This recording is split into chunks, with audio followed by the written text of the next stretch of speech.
کے لیے، نقصان کے لیے نہیں، منفعت کے لیے ہے۔ اچھا جی، اگرچہ جب یہ متعدی ہو الا کے ساتھ دعا یا صلات تو نقصان کے لیے ہوتا ہے۔ اعتراض کا مدار اوپر اس پر اس کے رکھا گیا کہ مترادفین جو ہیں ضروری ہے کہ ایک جو دوسرے کی جگہ قائم ہو، جو دو مترادف ہیں ان میں سے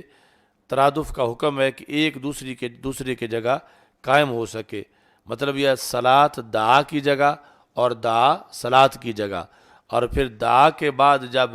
الا آئے تو نقصان کے لیے ہوتا ہے، تو پھر صلات کے بعد بھی الا آئے تو نقصان کے لیے ہونا چاہیے۔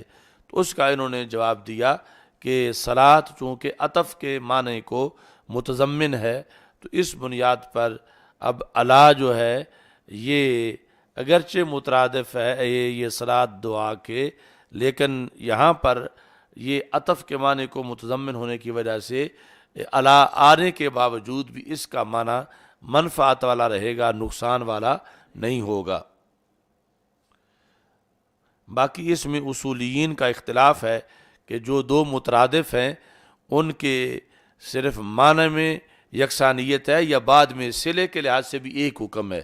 تو اس میں بعض کے نزدیک صلے کا بھی ایک ہی حکم ہے اور بعض کے نزدیک صلے کا ایک حکم نہیں ہے۔ مطلب ایک حکم نہ ہو تو پھر ہوگا کہ دعا کے بعد الا آئے تو پھر تو اس کو دعائے نقصان کہیں گے، لیکن صلات کے بعد الا آئے تو پھر وہ دعائے نقصان نہیں ہوگی۔ یہ دوسرا مذہب ہے۔ اور اگر پہلا لیا جائے تو اس کے لحاظ سے بھی جواب انہوں نے دے دیا کہ یہاں جو ہے وہ صلات وہ عطف کے معنی کو متضمن ہے، اور اس بنیاد پر الا آ جانے کے باوجود بھی یہ نقصان کے لیے نہیں بلکہ منفعت کے لیے ہی ہوگا۔ باقی یہ ہے کہ یہ جملہ جس کے اندر صلات ہے صلی اللہ علیہ وسلم، یہ لفظاً تو خبریہ ہے لیکن معناً انشائیہ ہے۔ تو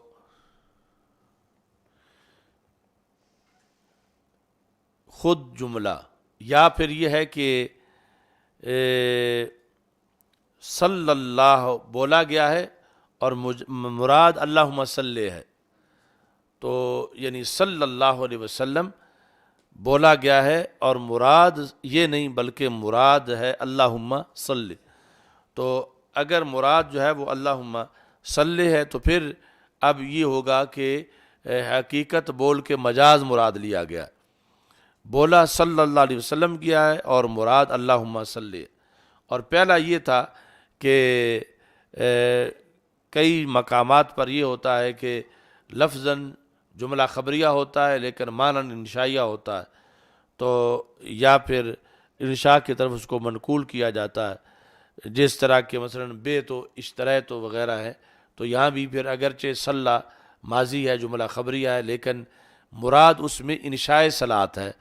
انشاء صلات جس طرح انشاء عقد ہوتا ہے، تو اس بنیاد پر پھر وہ جملہ خبریہ نہیں رہے گا بلکہ انشائیہ بن جائے گا۔ کیوں؟ اذ المقصود ایجاد الصلاۃ، مقصود کیا ہے؟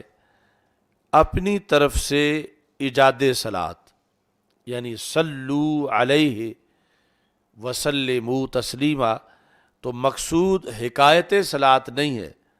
کہ کسی کی صلات کی حکایت کی جائے یا کسی کو صلات کا کہا جائے، مقصود یہ ہے کہ مخاطب خود اپنی طرف سے صلات کا انشاء کرے اپنی طرف سے، جس طرح کہ السلام علیک ایھا النبی،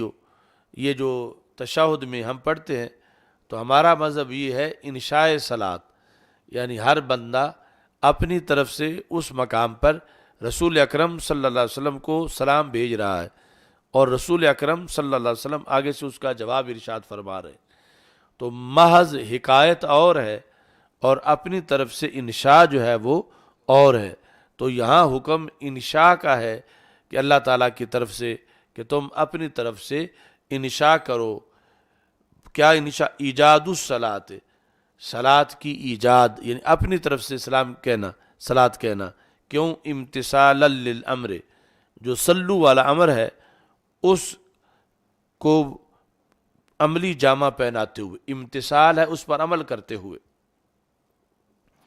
اچھا جی، تو باقی یہ ہے کہ جامع الرموز میں کوہستانی نے صلات کا معنی کیا، وہ کیا ہے؟ الثناء الکامل، کامل ثنا، مگر یہ ہے کہ یہ کامل ثنا ہماری وسعت میں نہیں، تو پھر ہم کیا کرتے ہیں؟ ہمیں حکم دیا گیا ہے کہ ہم یہ اللہ کی طرف سپرد کر دیں، اس حکم کی وجہ سے پھر اللہم صلی کہا جاتا ہے، یعنی حکم تو یہ ہے کہ اپنی طرف سے پیش کرو، تو اپنی طرف سے پیش کرنے کا مطلب یہ ہے کہ یہ پڑھا جائے الصلاۃ والسلام علیکہ یا رسول اللہ، یا اس طرح کر کے اصلی یہ لفظ بولے جائیں، یا صلیتو صلی اللہ علیہ وسلم، یا صلی اللہم صلی، یہ دونوں جو ہیں ان میں پھر یہ حکمت ہے کہ بندے نے اعتراف کیا کہ میں عاجز ہوں کہ میں رسول اکرم صلی اللہ علیہ وسلم پر وہ سلام بھیجوں جو آپ کے شایان شان ہے، کیونکہ یہ صلاۃ و سلام وہی بھیج سکتا ہے جو آپ کی ساری شانوں سے واقف ہو اور آپ کے حقیقی مقام سے واقف ہو، اور وہ صرف اللہ ہی واقف ہے۔ تو میں پھر اپنا معاملہ اللہ کے سپرد کر رہا ہوں کہ میں تو عاجز ہوں، لہٰذا تو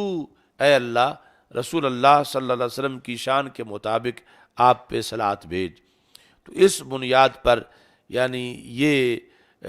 اگرچہ صلی اللہ علیہ وسلم بولا گیا ہے لیکن مراد انشائیہ ہے اللہم صلی، خواہ وہ مجاز کی شکل میں ہو، خواہ خبریہ بول کے انشائیہ مراد لینے کی صورت میں ہو، اور وجہ تکبر نہیں کہ یہ کوئی آگے سے امر کو رد کر رہا ہے، بلکہ عاجزی ہے کہ ہماری وسعت میں نہیں کہ ہم شایان شان درود کا اہتمام کر سکیں۔ یعنی کبھی تو جب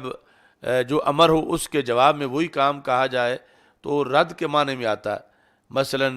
تم کسی کو کہتے ہو اکتب لکھو، وہ آگے سے کہتا اکتب تم لکھو، تم کسی کو کہتے ہو اذهب، وہ کہتا ہے اذهب، تو جا، وہ کہتا ہے تو جا، تو وہ مقابلہ ہے، وہ امر کو رد کرنا ہے۔ لیکن یہاں ہے سلو اور آگے اللہم صلی، تو یہ اس امر کو رد کرنا نہیں کہ رب کہ تم صلات بھیجو، یہ آگے کہتا ہے میں نہیں بھیجوں گا تم بھیجو، تو یہ آگے سے رد کرنا نہیں ہے بلکہ اپنی عاجزی کا اظہار کرنا ہے کہ میں اس لائق نہیں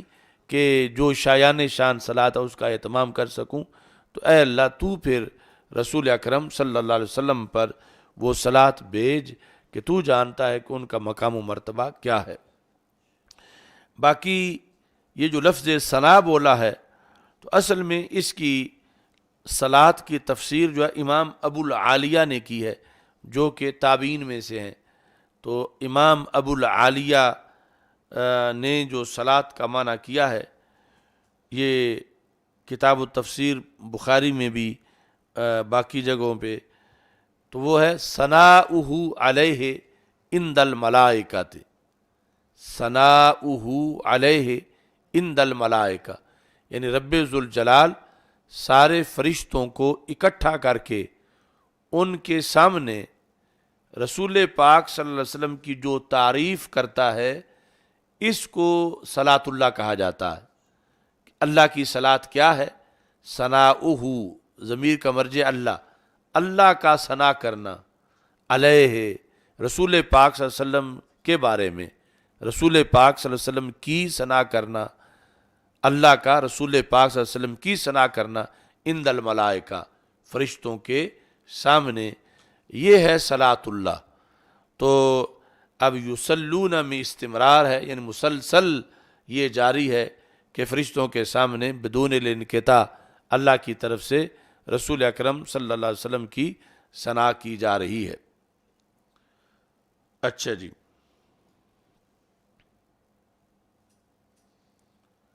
تو اس کی تفصیل جو ہے ان ناکیلا، ناکیلا کا مطلب ہے کہ ہم سپرد کرتے ہیں یہ اللہ کی طرف، جس طرح کے تعویلات اہل سنہ، یہ تفسیر ہے ابو منصور ماتریدی رحمۃ اللہ علیہ کی، اس کے اندر انہوں نے وضاحت کی۔ باقی اس مقام کی جو تفصیل سب سے زیادہ ہے تو وہ تفسیر کبیر میں امام رازی رحمۃ اللہ علیہ نے مختلف سوالات کر کے پھر جواب دیے۔ اس میں یہ بھی ہے کہ جب اللہ تعالیٰ کی طرف سے من دون الانقطاع صلاۃ بھیجا جا رہا ہے تو صلاۃ کا اہتمام ہے، تو پھر بندہ کیوں کہتا ہے کہ رب بھیج؟ وہ تو تب ہو جب معاذ اللہ وہاں بھول جانے کا خطرہ ہو یا وہاں انقطاع آ چکا ہو، تو پھر یہ کہ اللہم صلی، جب کہ وہاں انقطاع بھی نہیں، وہاں بھولنا بھی نہیں، تو پھر اس کے یہ کہنے کی کیا حکمت ہے؟ یہ تو اپنی طرف سے انشاء کرے، یہ اس طرح کیوں پھر اللہ تعالیٰ کے لحاظ سے کہتا ہے؟ تو اس کا جواب انہوں نے ایک آیت کے ذریعے سے دیا کہ قرآن مجید میں یہ ہے آتینا ما وعدتنا، اے اللہ ہمیں عطا کر جس کا تو نے ہم سے وعدہ کیا۔ تو وعدہ اسے یاد کرایا جاتا ہے جہاں بھولنے کا خطرہ ہو، تو اللہ تعالیٰ نہ وعدہ خلافی کرتا ہے نہ وعدہ خلافی کر سکتا ہے، وہ امکان کذب والے مسئلے کی طرح نہ جھوٹ بولتا ہے نہ بول سکتا ہے۔ تو یعنی یہ ایک عیب ہے اور اللہ عیب سے پاک ہے۔ تو جب وہاں احتمال ہی نہیں کہ وعدے کی خلاف ورزی ہو، تو پھر بار بار دعائیں مانگی جا رہی، آتنا ما وعدتنا، دے وہ جو تو نے وعدہ کیا۔ تو ایسا کیوں ہے؟ انہوں نے کہا جو اس آیت میں حکمت ہے وہی اللہم صلی کے اندر حکمت ہے۔ اس میں حکمت کیا ہے؟ وہ یہ ہے کہ یقیناً اللہ تو وعدہ خلافی نہیں فرماتا، نہ فرمائے گا، لیکن یہ جو دعا کر رہا ہے اس کو یہ معلوم نہیں کہ کیا اس کا نام بھی اس لسٹ میں ہے جن سے رب نے وعدہ کیا ہوا ہے، یا اس کا نام اس لسٹ میں نہیں ہے۔ تو آتنا ما وعدتنا میں اس کا جو مقصد ہے کہ میرا نام بھی اس لسٹ میں لکھ لیا جائے کہ جن سے تو نے وعدہ کیا ہوا، تو وعدہ خلافی نہیں کرے گا، لیکن میرا پتہ نہیں نام ہے یا نہیں، تو بار بار دعا اس لیے مانگی جا رہی۔ تو اس بنیاد پر یعنی وہاں یعنی اللہ کی طرف سے تو انقطاع نہیں ہے صلاۃ بھیجنے میں، اور اللہ تعالیٰ کی طرف سے بھول بھی نہیں ہے، لیکن یہ جو کہہ رہا ہے اللہم صلی اللہم صلی، یہ اس لیے ہے کہ رب مجھے بھی اس میں شمار کیا جائے جنہوں نے تیرے امر کا امتثال کیا، کہ تو نے سلو فرمایا تھا تو ہم بھولے بھی نہیں ہیں، ہم نے رد بھی نہیں کیا، بلکہ اس پر عمل کرنے والے ہیں، لیکن ہماری وسعت میں نہیں کہ ہم وہ اہتمام کر سکیں کہ جو شایان شان ہو، تو ہمارا نام بھی اس میں شامل کیا جائے کہ جو رسول اکرم صلی اللہ علیہ وسلم کے خیر خواہ ہیں اور نبی اکرم صلی اللہ علیہ وسلم کے لیے کثرت صلاۃ کے متمنی ہیں، ہمارا نام بھی اس لسٹ میں شمار کر لیا جائے۔ یعنی اس کا دونوں مقام پر یہ مطلب نہیں کہ کوئی معاذ اللہ وہاں بھولنے کا خطرہ ہے یا کوئی انقطاع ہے یا کوئی وعدہ خلافی ہے، ایسا ہرگز نہیں۔ تو یعنی اس کا جواب امام رازی نے اس آیت کے ذریعے دیا، جیسے وہ آیت پڑھنا جائز ہے، دعا مانگنا وہ جائز ہے، ایسے ہی اللہم صلی کہنا بھی جائز ہے۔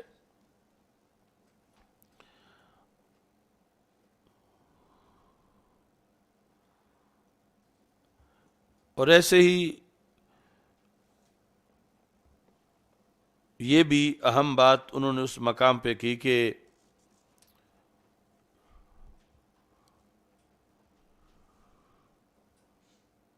وَالَّذِي يُصَلِّي عَلَيْكُمْ وَمَلَائِكَتُهُ، وہ آیت جو پڑھی پہلے جاتی ہے لیکن نزول میں ان اللہ و ملائکتہ کے بعد ہے، آگے پھر بعد کی جو ترتیب میں اس کو مقدم کیا گیا ہے۔ تو سوال یہ ہے کہ اس مقام کو اہم ترین مقام سمجھا جاتا ہے نبیوں کے مقاموں میں بھی، جو ان اللہ و ملائکتہ یصلون علی النبی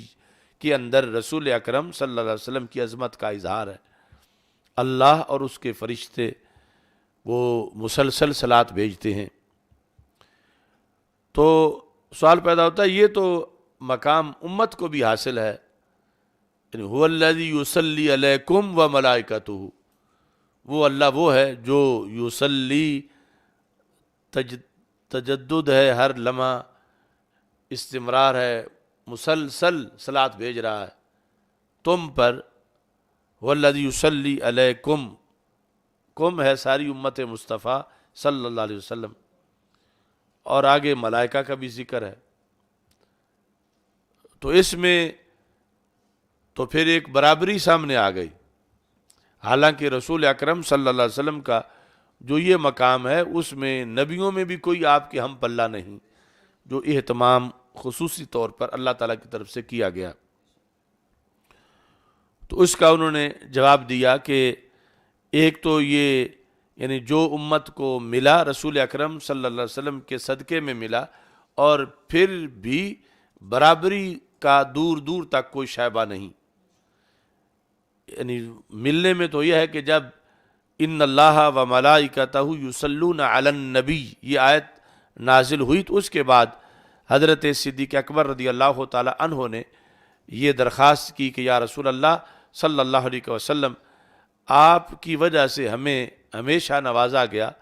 کہ جو شرف رب نے آپ کو دیا اس کی خیرات ہمیں بھی ملی،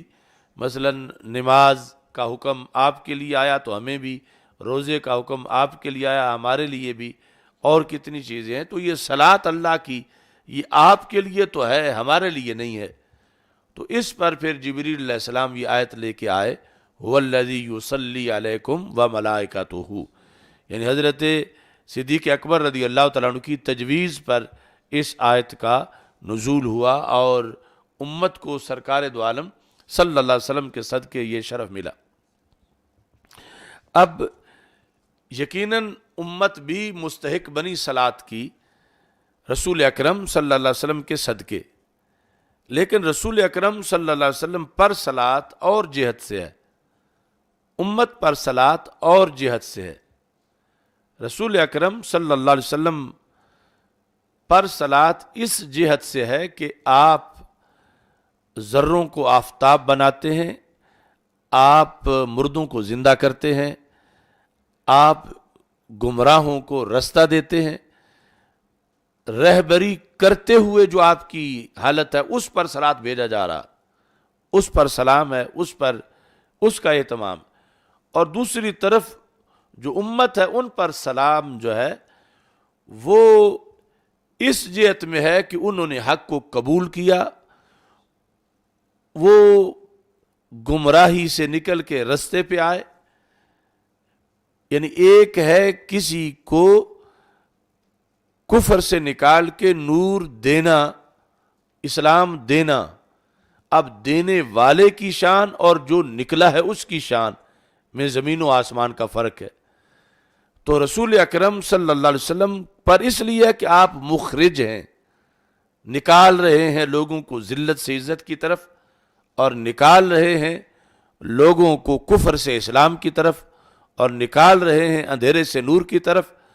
اور امت پر اس لیے ہے کہ نکل رہے ہیں اندھیرے سے نور کی طرف، اور نکل رہے ہیں کفر سے اسلام کی طرف، اور نکل رہے ہیں ذلت سے عزت کی طرف۔ تو یہ جو دونوں جہتیں ہیں نکالنے اور نکلنے میں، اس میں زمین و آسمان کا فرق ہے۔ لہذا سرکار دو عالم صلی اللہ علیہ وسلم کے صدقے اگرچہ امت پر صلاۃ و سلام یہ یصلی صلاۃ آ بھی گیا اور بہت بڑا شرف ملا، لیکن فرق پھر بھی برقرار ہے، جتنا فرق جو ہے نکالنے والے اور نکلنے والے میں ہے، کہ نکلنے والے کو یہ سب عظمت سرکار کے صدقے میں مل رہی ہے، اور سرکار کروڑوں کو نکال رہے ہیں، اور ان پر اللہ کی طرف سے یہ رحمتیں ہیں کہ آپ نے کتنے ذروں کو آفتاب بنایا اور کتنا بڑا آپ کا کردار ہے۔ اور دوسری طرف جنہوں نے دعوت کو قبول کیا، ادنا تھے اور اعلیٰ بن رہے ہیں، ان کی اس جہت کو سامنے رکھتے ہوئے ان کے لیے صلاۃ ہے۔ اس واسطے والذی یصلی علیکم وملائکتہ، تو اس میں مخرج ہونے کا ساتھ جو ہے وہ ذکر ہے، لیخرجکم، اور ادھر الف لام را کتاب انزلناہ الیک لتخرج الناس من الظلمات الی النور. تو رسول اکرم صلی اللہ علیہ وسلم نے نکالا ہے، آپ کے نکالنے کی بنیاد پر آپ پر صلاۃ ہے، اور امت نکلی ہے، اس کے نکلنے کی وجہ سے اس پر صلاۃ ہے کہ وہ ذلت سے نکل کے عزت کی طرف آ گئے ہیں. اور ان دونوں جہتوں میں دیکھا جائے تو پھر کوئی برابری نہیں ہے. اور پھر وہ نکالنے پر جو اعزاز میں صلاۃ ہے اس کی شان اور ہے، اور نکلنے پر جو اعزاز میں صلاۃ ہے اس کی شان اور ہے، اور یہ دونوں کبھی بھی آپس میں برابر نہیں ہو سکتی. اچھا جی، اب یہ ہے کہ یہ اپنی طرف سے جو انہوں نے عنوان اس کا بنایا، افضل صیغ الصلاۃ علی رسول اللہ صلی اللہ علیہ وسلم، اور یہ افضلیت کی بات جو ہے وہ ایک جہت کے لحاظ سے ہے کہ نبی اکرم صلی اللہ علیہ وسلم پر جو صلاۃ کے صیغے پڑھے جاتے ہیں ان میں سے افضل صیغہ کون سا ہے. تو امام شامی رحمۃ اللہ علیہ نے کہا کہ افضل العبارات علی ما قال المرزوقی، جس طرح کے مرزوقی نے کہا، افضل عبارت یہ ہے اللہم صلی علی محمد وعلی آل محمد صلی اللہ علیہ وسلم. تو مطلب یہ ہے کہ صلو کے امتثال کے لحاظ سے جواب میں افضل اللہم صلی کہہ کر جو درود شریف پڑھے جاتے ہیں وہ ہیں. اچھا جی، باقی یہ ہے کہ امر چونکہ دو ہیں، امر دو ہیں، ایک ہے صلو، دوسرا ہے سلمو، تو یہ صرف صلو پر عمل ہوگا اور اس کے عمل کے لحاظ سے افضل صیغہ ہے، لیکن سلمو کا علیحدہ اہتمام کرنا پڑے گا. تو اس بنیاد پر جو مستدرک للحاکم میں حدیث ہے جس کو امام نووی رحمۃ اللہ علیہ نے مسلم کی شرح میں لکھا ہے کہ صحابہ کرام رضی اللہ تعالی عنہم نے جو سوال کیا تھا اس کے جواب میں درود ابراہیمی آیا تھا، اور سوال نے معین کیا کہ اصل اس کا مقام کیا ہے، اگرچہ جب بھی پڑھیں جیسے بھی ثواب ہے اس میں. تو سوال کا جو اصل تھا ورود وہ یہ تھا کہ اما السلام علیک فقد عرفناہ فکیف نصلی علیک اذا نحن صلینا علیک فی صلاتنا، کہ یا رسول اللہ صلی اللہ علیہ وسلم آپ پر سلام پڑھنے کا طریقہ تو ہمیں معلوم ہو گیا، وہ کون سا؟ السلام علیک ایھا النبی، کہ تشہد میں سلام اس طرح پڑھتے ہیں. کیف نصلی علیک، ہم کیسے آپ پہ صلاۃ بھیجیں، اذا نحن صلینا علیک فی صلاتنا، جب نماز میں ہم صلاۃ بھیجیں تو کیسے بھیجیں؟ چونکہ نماز میں سلام تو پہلے آ چکا ہے، اب فقط صلاۃ باقی ہے. تو یہ سوال تھا اصل میں نماز میں صلاۃ پڑھنے کا، چونکہ وہاں سلام علیحدہ موجود ہے. تو پھر اس کے جواب میں نبی اکرم صلی اللہ علیہ وسلم نے فرمایا قولوا اللہم صلی علی محمد وعلی آل محمد. یہ پورا درود جو ہے یہ اس کے جواب میں آیا. تو اصل یعنی اس کا مقام مستدرک للحاکم کی حدیث کے مطابق وہ ہے، لیکن علیحدہ بھی پڑھیں گے فضیلت والا ہے اور ثواب ہے. اور الصلاۃ والسلام علیک یا رسول اللہ، یعنی یا جو بھی جس میں صلاۃ کے ساتھ سلام کا تذکرہ ہے، تو وہ پھر امتثال کے لحاظ سے دو صیغے جو امر کے ان پر عمل بیک وقت ہوتا ہے، صلاۃ صلو پر بھی اور سلمو پر بھی. وقیل هو التعظیم، بعض نے کہا کہ صلاۃ کا مطلب تعظیم ہے، یعنی پہلے ایک تو آ گیا ثناء کامل. بعض نے کہا کہ تعظیم ہے تو مطلب کیا ہے؟ معنی یہ بنے گا اللہم صلی کا معنی ہوگا اللہم عظمہ فی الدنیا، اے اللہ رسول اکرم صلی اللہ علیہ وسلم کو اور بڑا کر، اور بڑی شان دے دنیا میں. کیسے؟ بے اعلاء ذکر ہی، کہ آپ کا ذکر مزید اونچا کر، و انفاذ شریعت ہی، اور آپ کی شریعت کو نافذ کر، یعنی آپ کی شریعت کو نافذ کر کے آپ کی تعظیم کر، آپ کی شریعت کو نافذ کر کے۔ اب اللہ کے لحاظ سے کہ اللہ ویسے تو چھوٹا بڑے کی تعظیم کرتا ہے، تو تعظیم کا یہاں لغوی معنی ہے بڑا کرنا، تو اللہ بڑائی دیتا ہے۔ اللہم عظم ہو، اے اللہ رسول پاک صلی اللہ علیہ وسلم کو اور بڑا کر، اور بڑائی دے۔ کیسے؟ آپ کے ذکر کی بلندی سے اور آپ کی شریعت کو نافذ کر کے، یعنی شریعت نافذ ہوگی تو پھر اس میں مزید جو ہے رسول اکرم صلی اللہ علیہ وسلم کی بڑائی سامنے آئے گی۔ وفی الآخرات، آخرت میں بھی تعظیم کر، یہ دنیا کے مقابلے میں، عظم ہو فی دنیا وفی الآخرہ، آخرت میں کیا ہوگا؟ کیسے؟ بتضعیف اجرہ، کہ آپ کو جو اجر تو نے دینا ہے اسے کئی گنا کر دے، تو اسے کئی گنا کر کے آخرت میں آپ کی تعظیم کر۔ وتشفیعہ فی امتہ، اور آخرت میں آپ کی جو امت کے بارے میں سفارش ہے اسے قبول کر کے آپ کو تعظیم دے، یعنی آپ کو بڑائی عطا کر کہ آپ کی بات جو ہے جس کا وعدہ کیا ہے اللہ تعالیٰ نے وہ یعنی مانی جائے۔ تشفیعہ فی امتہ، یہ جو ہے ہم پڑھتے ہیں یا اللہ شفع فینا رسول اللہ، شفع فینا رسول اللہ صلی اللہ علیہ وسلم، کہ اے اللہ ہمارے بارے میں رسول اکرم صلی اللہ علیہ وسلم کی سفارش کو قبول فرما لے۔ تو یہ ابن الاسیر نے یہ ذکر کیا، یہ حدیث کی ڈکشنریوں میں سے اہم ڈکشنری ہے جو ابن الاسیر نے النہایہ کے نام پہ لکھی، النہایہ فی غریب الحدیث والعصر، یہ 5-6 جلدوں میں، تو اس کے اندر اس کی یہ وضاحت کی گئی۔ صلی اللہ علیہ وسلم وعطف قولہ وسلم بصیغۃ الماضی، یعنی سلم نہیں، جب یہ درود پڑھ رہے ہوں صلی والا تو آگے بھی ماضی آئے گا سلم، اگر صلی ہوگا صلی اللہم صلی تو پھر آئے گا سلم، یعنی پھر دونوں جگہ امر ہوں گے، صلی امر ہے اور سلم بھی امر ہے، لیکن یہاں پیچھے صلی آیا ہے تو وہ ماضی ہے، تو آگے سلامہ بھی ماضی ہوگا، وقف کریں گے تو پھر سلم پڑھیں گے ماضی کے صیغہ کے ساتھ، اور احتمال ہے امر کے صیغے کا بھی، پھر ہوگا کیا؟ انشاء کا من عطف الانشاء علی الانشاء لفظا او معنی، کہ انشاء کا انشاء پر عطف ہو لفظا یا معنی، یعنی پہلے صورت میں تو جس طرح بیان کیا ہے صلی کہ لفظاً جملہ خبریہ ہے لیکن مراد انشائیہ ہے، تو ایسے ہی سلمہ بھی وہ مراد جو ہے وہ انشائیہ ہوگا، لیکن اگر اس کو سلم والا احتمال رکھیں تو پھر جو لفظی انشاء ہے اس کا عطف معنوی انشاء پر ہو جائے گا۔ وحذف معمولہ لدلالت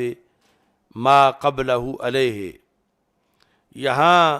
معمول کو حذف کر دیا گیا، معمول کو، یعنی پیچھے تو ہے صلی اللہ علیہ وسلم علیہ، تو سلمہ کے بعد جو علیہ ہے اس کو حذف کر دیا گیا، سلمہ کے بعد جو علیہ ہے اس کو حذف کیا گیا ہے، حذف معمولہ، کیوں؟ لدلالت ما قبلہ علیہ، تو پہلا جو ہے معمول اس پہ دلالت کر رہا ہے، تو مطلب کیا ہے؟ صلی اللہ علیہ وسلم علیہ، تو علیہ جو ہے اس کو بعد کو بالا جو سلمہ کے بعد کا علیہ ہے اس کو حذف کیا گیا کہ اس پر ما قبل جو ہے وہ دلالت کر رہا ہے۔ ومصدرہ التسلیم، تو اس کا جو ہے وہ مصدر وہ تسلیم ہے باب تفعیل، اور اس میں مصدر اس کا سلام ہے، اور معنی اس کا ہے السلامۃ من کل مکروہ، یعنی ہر نازیبہ چیز سے اور ہر مکروہ چیز سے سلامتی۔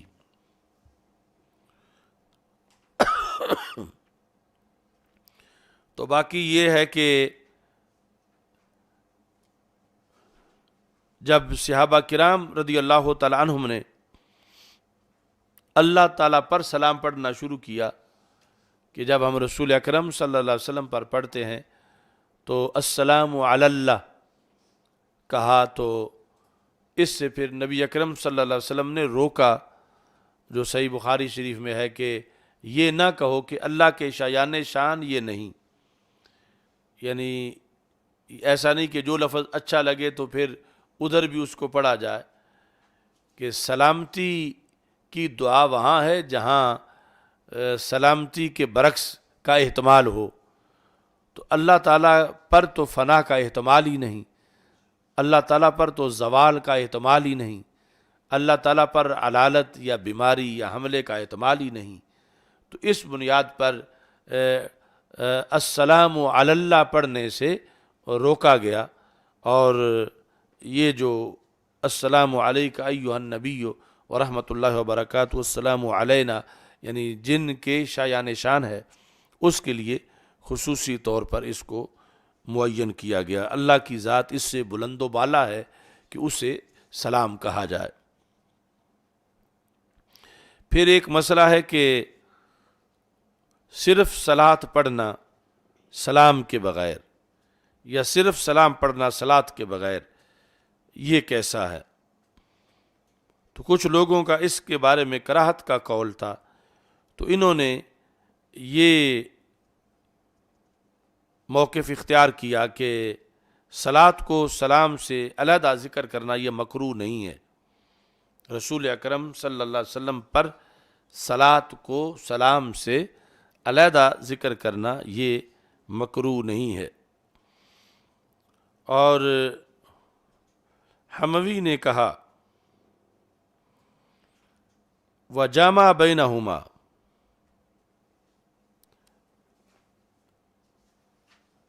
یعنی یہ یہاں پر بھی جب ہم پڑھتے ہیں صلی اللہ علیہ وسلم،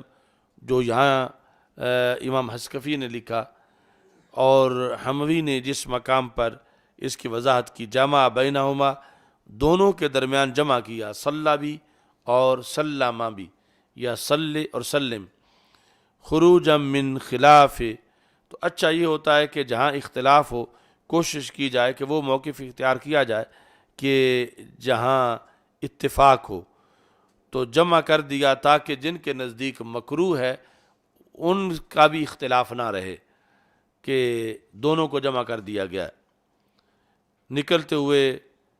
اختلاف سے، اس بندے کے اختلاف سے من کر رہا افراد احدہما عن الاخر، جس نے دونوں میں سے ایک کا دوسرے سے جدا کرنا مکروہ قرار دیا تھا، ان کے اختلاف سے نکلنے کے لیے، وَإِنْ كَانَ عِنْدَنَا لَا يَكْرَهُ، اگرچہ ہمارے نزدیک یہ مکروہ نہیں ہے، جس طرح کہ اس کی وضاحت منیت المفتی کے اندر جو ہے وہ مصنف نے کی ہے۔ وَهَذَا الْخِلَافُ فِي حَقِّ نَبِيِّنَا صلی اللہ علیہ وسلم، باقی یہ جو اختلاف ہے کہ صلاۃ سلام کے بغیر مکروہ ہے یا نہیں، سلام صلاۃ کے بغیر مکروہ ہے یا نہیں، کچھ لوگوں کے نزدیک مکروہ ہے، کچھ کے نزدیک نہیں، یہ صرف رسول اکرم صلی اللہ علیہ وسلم یعنی ہمارے آقا علیہ الصلوۃ والسلام کے لحاظ سے ہے، یہاں یہ اختلاف ہے۔ باقی جو انبیاء علیہ السلام ہیں ان کے لحاظ سے اختلاف نہیں، یعنی جو یہاں کراہت کا قول کرتے ہیں وہاں وہ بھی کراہت کا قول نہیں کرتے، یعنی وہاں سنگل صلاۃ یا سنگل سلام دونوں کے لحاظ سے جواز کا قول ہے سب کا، لیکن رسول اکرم صلی اللہ علیہ وسلم کی ذات گرامی کے لحاظ سے اختلاف ہے کہ سنگل مکروہ ہے یا مکروہ نہیں، یہ صرف آپ کی شان کے لحاظ سے ہے۔ اچھا جی، وَهَذَا الْخِلَافُ فِي حَقِّ نَبِيِّنَا علیہ الصلوۃ والسلام وَأَمَّا غَيْرُهُ مِنَ الْأَنْبِيَاءِ فَلَا خِلَافَ فِيهِ وَمَنِ ادَّعَاهُ، جو کہے وہاں بھی اختلاف ہے باقی انبیاء علیہ السلام میں کہ وہاں بھی ہے کہ سنگل نہیں پڑھنا چاہیے، مکروہ ہے، فَعَلَيْهِ أَن يُورِدَ نَقْلًا صَرِيحًا، تو اس پر ہے کہ جو یہ دعویٰ کرے وہ پھر اس کی کوئی نقل صریح وارد کرے،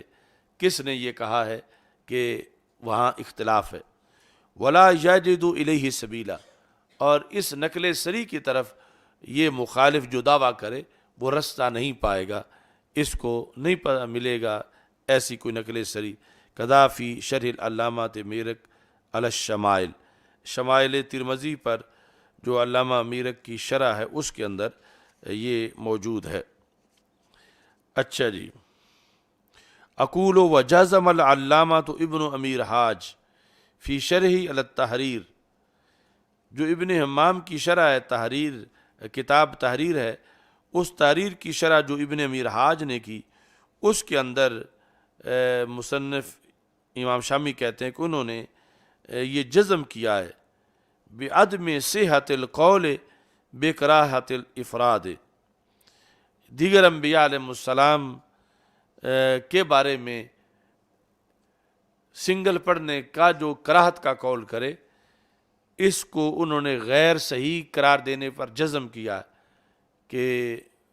وہ یقیناً غیر صحیح قول ہے، کہ جو دیگر انبیاء علیہ السلام کے لحاظ سے بھی یہ کہتے ہیں کہ صرف صلاۃ مکروہ ہے یا صرف سلام مکروہ ہے، یہ قول صحیح نہیں۔ واستدل علیہ فی شرح المسمى حلبۃ المجلی فی شرح منیت المسلی، تو انہوں نے اپنی کتاب جو منیت المسلی کی شرح ہے اس کے اندر یہ استدلال کیا ہے بما فی سنن النسائی، سنن نسائی کے اندر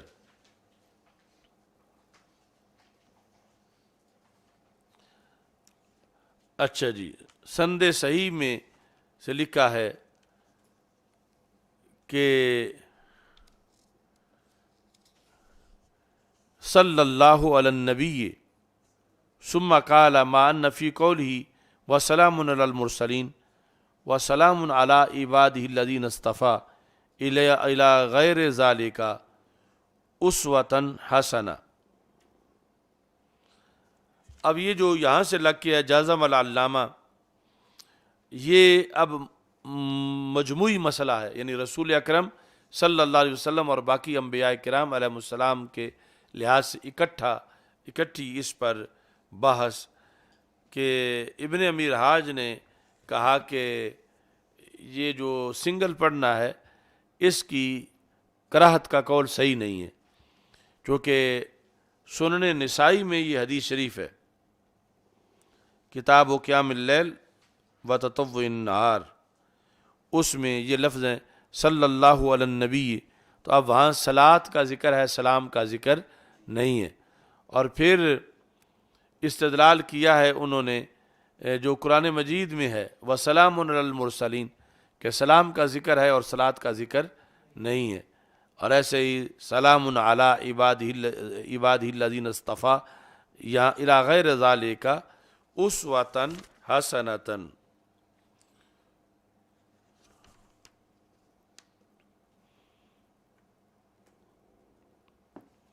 کہ ان آیات اور حدیث کے اندر جو ہے وہ بہترین نمونہ موجود ہے، یعنی سنگل پڑھنے میں بھی کوئی حرج نہیں ہے۔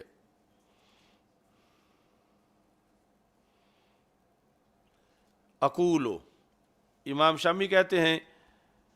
کہ اور جن لوگوں نے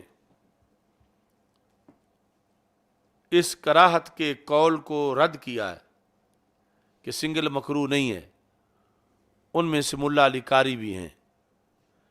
وَمِمَّن رَدَّ الْقَوْلَ بِالْكَرَاهَةِ